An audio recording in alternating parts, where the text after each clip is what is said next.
क्या कभी आपके साथ ऐसा हुआ है?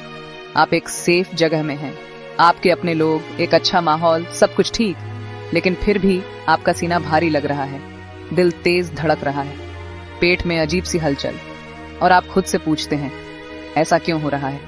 ये एंजाइटी नहीं है, ये ओवरथिंकिंग भी नहीं है, ये है इंटरोसेप्शन। और शायद यही एक वजह है कि आपका शरीर आज भी अनसेफ महसूस करता है, भले ही आपकी जिंदगी ठीक लगती हो।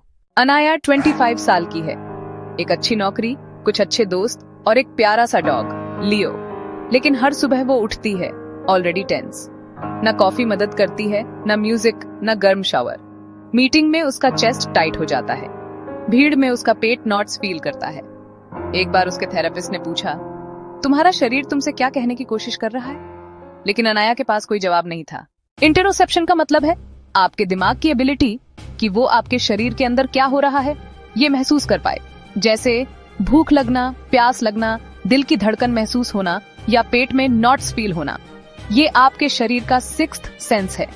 अगर ये अच्छे से काम करे तो आप अपने इमोशंस को रेगुलेट कर सकते हैं, खुद को सेफ महसूस करा सकते हैं। लेकिन अगर ये गड़बड़ हो जाए तो आप सिग्नल्स को गलत समझने लगते हैं और आपको लगता है कि खतरा है, जबकि कोई डेंजर नहीं होता। अनाया का बचपन बहुत पीसफुल नहीं था।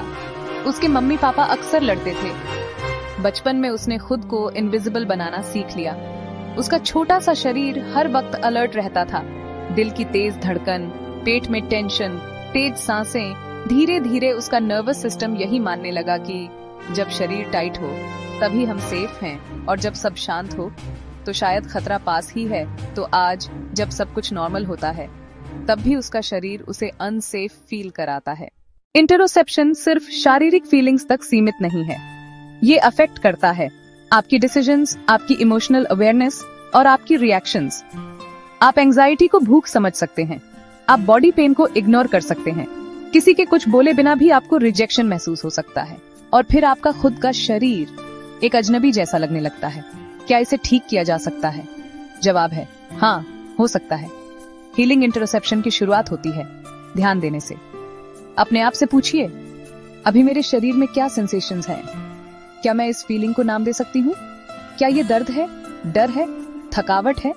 Gentle yoga, breath work, body focused journaling, somatic therapy, ये टेक्निक्स धीरे धीरे आपके दिमाग और शरीर को फिर से एक टीम बना देती है। एक दिन जब फिर से अनाया को चेस्ट टाइटनेस फील हुई, अनाया ने खुद से भागने की बजाय अपनी चेस्ट पर हाथ रखा और कहा, ठीक है, मैं सुन रही हूँ, मैं यहाँ हूँ। और उस पल कुछ बदल गया। सब कुछ एक दिन में ठीक नहीं हुआ, लेकिन उसने नोटिस करना शुरू किया। जब उसका पेट टाइट होता, जब उसकी सांसें छोटी हो जाती, जब उसे गिल्ट नहीं बल्कि आराम चाहिए होता, और पहली बार उसका शरीर थोड़ा सा ज्यादा सेफ महसूस हुआ। अगर कभी आपको लगा है कि आपका शरीर हमेशा खतरे में है, अगर आप कभी खुद को रिलैक्स नहीं कर पाए हैं, चाहे सब कुछ ठीक ही क्यों ना हो, तो याद रखिए, आप ब्रोकन नहीं हैं। आपका शरीर बस आपको बचा रहा है, उस लैंग्वेज में जो उसने बचपन में सीखी थी। इंटरोसेप्शन छुपा हुआ है लेकिन खोया नहीं। और हर बार जब आप रुकते हैं, सांस लेते हैं, अपने शरीर से कहते हैं और अपने इनर चाइल्ड से कहते हैं कि अब खतरा नहीं है, यू आर एट होम, वहीं से हीलिंग शुरू होती है। अगर ये कहानी आपको छू गई हो तो किसी ऐसे इंसान के साथ शेयर कीजिए जिसे खुद को फिर से सेफ महसूस करना चाहिए। कमेंट में बताइए, आज आपका शरीर आपको क्या महसूस करा रहा है।